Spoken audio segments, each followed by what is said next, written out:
Одговорот на прашањето до каде ќе расте Тесла никој не го знае, дури ни оние што мислат дека го знаат. Така се случи вредноста на Тесла да надмине 1000 милиарди долари и да се придружи на елитниот клуб компании како што се Apple, Amazon, Microsoft и Google.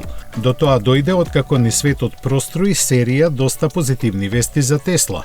Најпрво, како вовед беше потврдено дека германската фабрика наскоро ќе започне со работа. Следеа неколку вести за продажбата и производството во кои, како и секогаш, се споменаа рекордни бројки. Потоа, од J2 Dynamics дознавме дека Model 3 е најпродаван автомобил во Европа во септември, за на крај клучната вест да пристигне од Hertz, чие раководство донесе одлука да нарачаат 100.000 автомобили со вредност од 4,2 милиарди долари. Возилата наменети за нивните филијали во Америка и Европа ќе бидат сукцесивно испорачувани почнувајќи од наредниот месец се до крајот на идната 2022 година.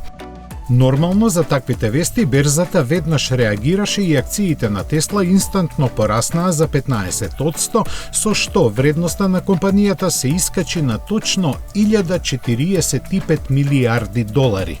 Сега сите се прашуваат колку време ќе биде така, на што единствениот одговор го има Илон Маск, кој си има поставено за цел раст на продажбата од 50% годишно.